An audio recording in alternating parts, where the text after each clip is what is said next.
Eran poco más de las 2 de la madrugada cuando Julien Morel, el discreto propietario de una red de lavanderías industriales a las afueras de Lyon, cruzó la puerta principal del edificio. Vestía un mono azul de obrero y una vieja placa con el nombre de Paul, un alias que había creado unos días antes. Durante semanas, había presentido que algo no iba bien en los turnos de noche, disminución del personal, tensiones inexplicables en los informes y, sobre todo, el silencio denso que se instalaba cada vez que hacía una pregunta demasiado precisa para el gusto de sus superiores. Así que decidió bajar de su oficina, mezclarse con los trabajadores invisibles y comprobar por sí mismo lo que ocurría en los pasillos que no había visitado en mucho tiempo. Esa noche, se reportó una fuga en el baño femenino del personal. Nadie quería ocuparse de eso a esa hora. Julien, disfrazado de técnico, se ofreció. Sabía que nadie haría preguntas. Al abrir con cuidado la puerta del vestuario contiguo al baño, oyó un leve crujido, un susurro apagado y luego una respiración profunda, como si alguien estuviera conteniendo las lágrimas. Se acercó en silencio y vio, reflejada en el espejo roto, a una joven, delgada y encorvada, aplicándose torpemente base de maquillaje en el cuello. Ella aún no lo había notado, y paralizado en la puerta, vio lo que sus ojos nunca quisieron creer. Moretones oscuros, mal disimulados, se extendían desde la clavícula hasta la base del cuello. La joven dio un respingo al verlo. Bajó la cabeza, murmuró una disculpa y recogió a toda prisa un frasco de maquillaje casi vacío. Sin esperar respuesta, salió corriendo, con la mirada baja y la respiración entrecortada, como si su mera presencia pudiera merecerle un reproche. Julien no dijo nada. Se quedó allí, inmóvil, solo en el húmedo silencio del baño. El frasco se había caído al suelo. Se agachó lentamente para recogerlo, como si ese pequeño gesto pudiera borrar la escena que acababa de presenciar. Pero ya lo sabía. Lo que había visto jamás aparecería en ningún informe de gestión. No era cuestión de rendimiento ni de indicadores. Era la vida en carne y hueso, el miedo encarnado. Y por primera vez en mucho tiempo, sintió que su papel de jefe flaqueaba bajo el peso de una simple verdad. Había pasado por alto lo esencial. Esa noche, Julien tomó una decisión silenciosa. Haría algo. No mañana, no después de la validación, sino esa misma noche. La noche siguiente, Julien regresó a la fábrica, vestido con el mismo overol de trabajo, con la misma placa desgastada. Algo en su interior había cambiado. Ya no era solo un jefe en busca de respuestas. En un instante, al mirarse al espejo, se había convertido en testigo silencioso de un dolor que ninguna hoja de cálculo de Excel podía capturar, ninguna gráfica de rendimiento podía reflejar, pero que gritaba en los silencios más densos y los gestos más mecánicos. Aún no sabía el nombre de la joven, la del cuello magullado, pero ya sabía que soportaba mucho más que cargas pesadas. Cargaba con un mundo invisible que nadie a su alrededor parecía ver ni se atrevía a reconocer. Esa noche, no se limitó a dar vueltas alrededor de las máquinas fingiendo arreglar fugas. Observó. Escuchó. Esperó. La joven apareció una hora después de empezar su turno, caminando a paso rápido por el pasillo principal, con la mirada fija en el suelo. Iba vestida con esmero, pero todo en ella irradiaba una forzada discreción, como si cada detalle de su apariencia hubiera sido escogido para evitar comentarios, preguntas o miradas. Pasó junto a Julien sin levantar la cabeza. Pero él la observó atentamente. Lo que vio en su postura tensa, en sus movimientos precisos pero rígidos, en sus hombros caídos y su espalda ligeramente curvada, era tensión constante, la dolorosa vigilancia de alguien siempre dispuesto a soportar otro golpe, ya fuera físico o emocional. En la zona de plegado donde parecía trabajar cada noche, no hablaba con nadie, ni siquiera un saludo cortés. Doblaba, apilaba y ordenaba a un ritmo constante, casi mecánico. Se mimetizaba tan perfectamente con el entorno que cualquiera podría haber pasado junto a ella sin siquiera notarlo. Sin embargo, Julien no vio a nadie más que a ella. Escuchó a dos colegas charlando en voz baja a pocos metros de distancia. Esa de ahí es rara. Ni una palabra, ni una sonrisa. Pero bueno, mientras haga su trabajo, está bien. Esa frase ordinaria y banal golpeó a Julien como una daga. Lo decía todo. Revelaba la cultura del silencio, la idea de que ser invisible, siempre que uno sea productivo, es suficiente para ganarse la paz. ¿Pero a qué precio? Durante el descanso, la vio alejarse de la sala de descanso donde algunos empleados charlaban tomando café. Tomó un vaso de agua tibia de la máquina y se sentó sola en un rincón cerca de un carrito vacío. Sacó un pequeño tubo de crema del bolsillo y se lo aplicó discretamente en la muñeca. Julien se levantó lentamente, fingiendo inspeccionar un grifo de la pared, y pasó cerca de ella. Ella se quedó paralizada, como si la mera proximidad de un desconocido fuera suficiente para activar una alarma interna. Vio que sus dedos temblaban ligeramente mientras guardaba la crema. No dijo nada. Pero en su interior, todo gritaba, no solo de ira, sino de responsabilidad. ¿Cómo había permitido que esto sucediera bajo su techo, en una empresa que había construido sobre valores que consideraba humanos? ¿Cuántas veces había repetido en las reuniones que el bienestar de los empleados era una prioridad? Sin embargo, allí estaba, descubriendo un dolor cotidiano tolerado, normalizado, ignorado. No porque la gente fuera mala, sino porque ya no lo veían. Porque en el ritmo de los turnos de noche, en la acumulación de números y plazos, el sufrimiento se había camuflado demasiado bien. Julien regresó a su vestuario más tarde, agotado. Se miró en el espejo roto y se preguntó qué clase de líder había sido hasta entonces. Un gestor de números, un hombre de procesos tal vez, pero ya no quería eso. Pasó el resto de la noche buscando el nombre de la empleada en el sistema interno. Revisó horarios, archivos de RRHH, listas del turno de noche. Y cuando encontró su rostro en el registro digital, se le encogió el corazón. Renaldi. Claire. Contrato temporal. 0 ausencias, 0 comentarios, 0 quejas. Solo silencio. Otra vez. Anotó su dirección. Luego cerró lentamente la pantalla. Esta vez no haría lo que otros habían hecho. Iría a ver. Se metería donde muy pocos se atrevían a ir. Y lo haría no como jefe, sino como hombre. Un hombre que lo había visto y que ya no podía ignorarlo. Estaba listo para descubrir que se escondía realmente tras el silencio de una mujer a la que nadie había escuchado jamás. La tercera noche, Julien llegó incluso antes que antes, incapaz de permanecer inactivo ante la urgencia moral que se había arraigado en él desde que conoció a Claire. Había pasado el día fingiendo que le importaban las reuniones, los números, el informe financiero.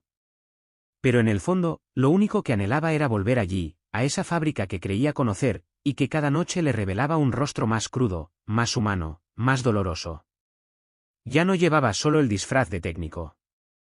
Cargaba con el peso de un mundo que nunca había visto con tanta claridad. A pesar de las cámaras de vigilancia, los informes de RRHH y los gráficos de productividad cuidadosamente filtrados, el silencio de la noche industrial se sentía extrañamente vivo. La noche amplificaba cada sonido. Revelaba tensiones ocultas y dejaba al descubierto emociones que la ruidosa luz del día lograba disimular. Julien caminaba lentamente entre los pasillos, con los ojos abiertos y el alma alerta, como si cada paso pudiera acercarlo a una verdad que no estaba seguro de estar listo para afrontar. No sabía exactamente qué buscaba, pero de una cosa estaba seguro, no había vuelta atrás. Alrededor de las 3 de la mañana, mientras la mayoría del equipo parecía absorto en la rutina repetitiva, casi hipnótica, del turno de noche, un leve sonido al fondo del pasillo rompió el silencio. No era el ruido metálico ni el siseo de la maquinaria. Era más suave, más humano, un sonido entrecortado, una respiración larga interrumpida, seguida de sollozos ahogados. Julien siguió el sonido. No corrió, pero su respiración era urgente. El ruido provenía del almacén, un viejo armario convertido en una zona de suministros mal iluminada, que rara vez se usaba. Se acercó en silencio, respirando despacio, como si la más mínima vibración pudiera romper el frágil instante que presentía al otro lado de la puerta. Puso una mano en el pomo de la puerta, pero no la abrió. Se apoyó en la pared, con el corazón latiéndole con fuerza, y escuchó. Dentro, una voz temblorosa, apenas más fuerte que un susurro, llenaba el aire viciado. Prometió que cambiaría, que no volvería a levantar la mano, que lo intentaría. Pero esta noche, otra vez, y ni siquiera grité. Me quedé callada. Como siempre. Cada palabra, cada silencio entre palabras, le cayó como una piedra en el estómago a Julien. No hubo gritos, ni drama visible, solo esta cruda confesión, dicha en la oscuridad, frágil, desgarradora, algo que nadie debía oír, pero que ahora se sentía responsable de recibir. Quería intervenir, abrir la puerta, decirle que no estaba sola. Pero sabía que este momento no era suyo. Este era su momento, su dolor, su necesidad de hablar, incluso a las paredes. Así que se quedó. Silencioso. Presente. Cuando los sollozos finalmente cesaron y los pasos de Claire se alejaron del armario, él retrocedió lentamente, luchando contra el impulso de seguirla de inmediato. Sabía, sin lugar a dudas, lo que tenía que hacer. Al regresar al pequeño estudio que usaba durante la infiltración, se sentó frente a su portátil, abrió la base de datos de recursos humanos y leyó el expediente de Claire una vez más. Nada inusual. Ninguna queja. Ninguna advertencia. Simplemente un empleado modelo, silencioso, constante, invisible. Escribió su dirección en un buscador, comprobó la ruta, imprimió la página y se detuvo. Miró el papel con las manos sobre él y susurró, no para nadie más, sino para sí mismo, mañana no me quedaré mirando desde la distancia. Intervendré. Veré, comprenderé y, sobre todo, actuaré. A la mañana siguiente, tras una noche sin dormir, Julien se levantó mucho antes del amanecer. Se movía como impulsado por una urgencia que ya no controlaba, pero que sabía que era la correcta. No era una urgencia administrativa. Era una urgencia humana. Preparó café, pero no pudo beberlo. Le temblaban las manos al tomar las llaves del coche, con el corazón apesadumbrado por lo que estaba a punto de hacer. Ya no era la acción de un jefe. Era un hombre que por fin comprendía que observar sin actuar equivalía a abandonar. Ingresó la dirección de Claire en el GPS y condujo sin encender la radio, dejando que sus pensamientos llenaran el coche, una densa nube de emoción y rabia contenida. Cada recuerdo de aquellas noches en la fábrica se superponía con la imagen de la joven destrozada en un armario, rezando en silencio para que alguien finalmente la escuchara. Al llegar al barrio, instintivamente redujo la velocidad. Las fachadas grises, las paredes húmedas, el aire de agotamiento que lo impregnaba todo, creaban un silencio opresivo, como si incluso los edificios hubieran dejado de hablar. Aparcó bajo un árbol desnudo y se acercó a la entrada, buscando su nombre en el intercomunicador, pero no encontró nada. Ni Rinaldi ni Claire. Solo una placa desgastada, un timbre oxidado y una creciente sensación de inquietud que le oprimía la garganta. Dudó un momento y pulsó el botón. Nada. Volvió a pulsarlo. Nada. Y entonces, un ruido rompió el aire quieto de la mañana. Una voz áspera. Un grito. El sonido de algo arrojado violentamente contra una pared. Julien reaccionó sin pensar.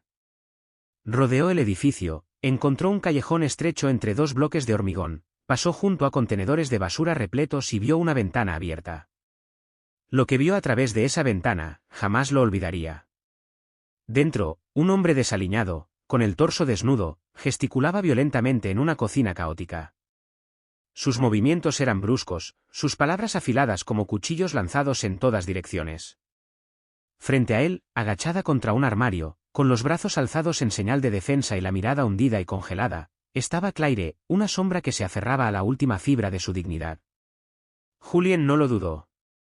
Sacó su teléfono, marcó a emergencias, dio su nombre real, la dirección, la situación. Insistió en la urgencia, aunque ya le temblaba demasiado la voz. Se quedó afuera. No llamó. Esperó, con la mirada fija en la ventana, como si quisiera que Claire supiera, incluso desde lejos, que ya no estaba sola. Cuando llegó la policía, los acompañó hasta la entrada, les explicó lo que había visto y repitió los detalles sin buscar las palabras. Todo su ser gritaba que era el momento de actuar, y de actuar correctamente. La intervención fue rápida. El hombre, esposado, gritaba insultos apenas audibles, mientras Claire permanecía inmóvil, sentada en una silla, con los brazos cruzados sobre el estómago y la mirada perdida en algún lugar más allá de la habitación. Julien no se movió hasta que uno de los oficiales lo reconoció y le preguntó si quería hablar con ella. Él asintió y entró lentamente. Claire levantó la vista, y al verlo, no dijo nada. Un escalofrío le recorrió el rostro, no de miedo, sino de confusión, como si su mente no pudiera conectar al silencioso técnico de los pasillos con el hombre que estaba allí, en su sala, tras salvarla sin decir una palabra. Se agachó a su altura y le habló suavemente. Sin pretensiones. Sin autoridad. No pidió explicaciones. No la juzgó. Simplemente dijo, sé que no me debes nada, pero vine a ayudar. No como jefe. Como ser humano. Y si me dejas, esta noche, te protegeremos. Pero ¿estará Claire preparada para aceptar esta mano, después de pasar toda una vida huyendo de todos los demás? Los días que siguieron no fueron ni simples ni lineales. Que finalmente te alejen de la violencia no significa que te sientas libre al instante. Y que alguien te tienda la mano no significa que sepas automáticamente cómo recibirla.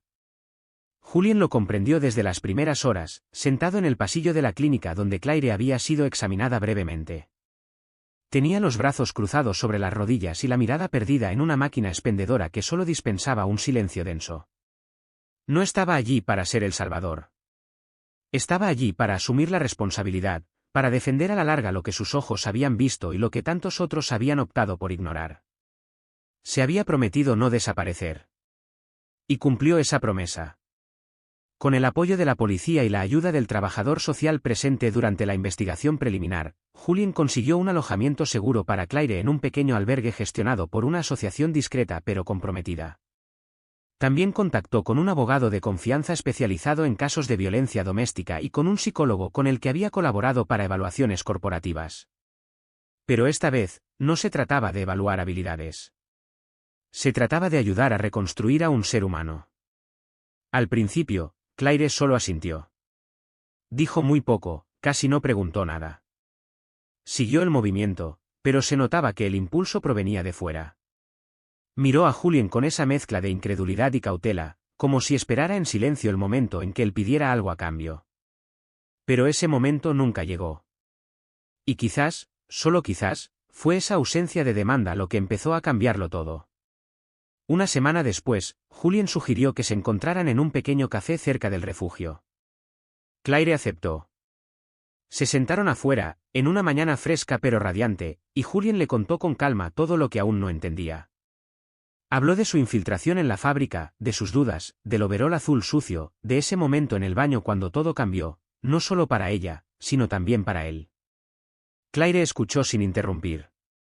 Luego, dejando lentamente su taza, exhaló y preguntó, ¿por qué hiciste todo esto? Ni siquiera me conocías. Julien pensó un momento y respondió, exactamente porque no te conocía. Y porque no deberíamos necesitar conocer a alguien para negarle a sufrir en silencio. Lo que vi, no pude dejar de verlo. Ese día, Claire aún no sonreía. Pero respiraba. Y eso ya era todo. En las semanas siguientes, empezó a encontrar estabilidad interior. Paso a paso, entre sesiones de terapia, citas legales y sus días en un alojamiento temporal, hizo algo inesperado. Pidió volver a ver la fábrica, no para trabajar allí como antes, sino para asegurarse de que nadie más viviera lo que ella había vivido, ni en su vida privada ni en el silencio del trabajo. Julien, profundamente conmovido por su silenciosa valentía, le ofreció un nuevo puesto diseñado específicamente para ella, coordinadora de bienestar laboral. Un título sencillo, pero una misión enorme. Claire aceptó con una condición, que no la presentaran como víctima ni como excepción. Quería observar, escuchar, capacitar a los contactos internos, crear un sistema donde cualquiera pudiera hablar, ya fuera sobre una tensión en el taller o sobre una angustia que se extendiera más allá de las paredes de la fábrica. Ella quería que el silencio nunca más fuera el precio de la supervivencia. Y poco a poco, la empresa empezó a cambiar. No porque se hubiera enviado un memorando, sino porque alguien había observado, realmente observado, en el momento justo y había seguido esa mirada con acciones. Julien, por su parte, ya no era el mismo. Bajaba al taller con más frecuencia. Sin placa dorada, sin traje. Solo presencia. Escuchando con la cabeza colgando, la humildad como su único lenguaje. Sabía que nunca podría arreglarlo todo. Pero también sabía que todo empieza por ver y no apartar la mirada. ¿Y tú, si fueras quien lo viera, actuarías? ¿O seguirías caminando, fingiendo no darte cuenta? Hay historias que nos atraviesan sin dejar huella. Y luego están las que nos detienen en seco. que nos obligan a frenar, a reflexionar, a ver de otra manera lo que antes considerábamos ordinario, rutinario, silencioso. La historia de Claire, y a través de ella la de miles de personas que aún no han sido vistas, pertenece a esta segunda categoría. Porque nos recuerda una verdad simple, pero a menudo olvidada, detrás de cada mirada desviada, cada paso apresurado, cada ausencia de queja, puede haber un dolor que busca desesperadamente la oportunidad de ser reconocido. Julien nunca imaginó que un simple disfraz de técnico lo llevaría no solo a cambiar una vida, sino a cambiar toda su forma de liderar, de existir, de conectar con quienes dan vida a su empresa cada día. Como muchos, creía que dirigir un negocio se trataba, ante todo, de obtener resultados, seguir procedimientos y alcanzar objetivos. Pero había olvidado que los números no tienen corazón. Los informes no lloran. Las hojas de cálculo no se derrumban en un rincón oscuro, ahogándose en sollozos. Los humanos lo hacen. Al salir de su cargo, al elegir ver en lugar de adivinar, al actuar sin esperar nada a cambio, hizo lo que muy pocos líderes se atreven a hacer. Asumió la responsabilidad de no seguir mirando hacia otro lado. ¿Y Claire? Claire tomó una decisión aún más valiente. Decidió no desaparecer, no volver al silencio una vez que el peligro hubiera desaparecido. Decidió permanecer de pie. Extender la mano a los demás. Convertirse en el rostro humano de un sistema que, con demasiada frecuencia, se consideraba demasiado frío para escuchar. Demostró que la fragilidad, cuando se enfrenta con respeto, puede convertirse en una fortaleza capaz de transformar una cultura entera. Hoy, en esa fábrica a las afueras de Lyon, las paredes no han cambiado. Las máquinas son las mismas. Pero los ojos son diferentes. Las voces se atreven un poco más. Y los silencios, cuando se alargan demasiado, se notan. Y si mañana, en tu lugar de trabajo, en tu calle, en tu círculo, ves a alguien permanecer en silencio un poco demasiado fuerte, plantéate una pregunta sencilla. ¿Qué pasaría si fuera yo quien necesitara ser visto? Porque la sanación nunca ocurre sola. Y a veces basta con una mirada para que todo vaya en la dirección correcta. Si esta historia te conmovió tan profundamente como a mí al escribirla, te invito a compartirla, a dejar un comentario y a suscribirte. Todos los días, contamos historias reales para abrir ojos, tocar corazones y cambiar el mundo, paso a paso. Versículo sugerido: Bienaventurados los misericordiosos, porque ellos alcanzarán misericordia. Mateo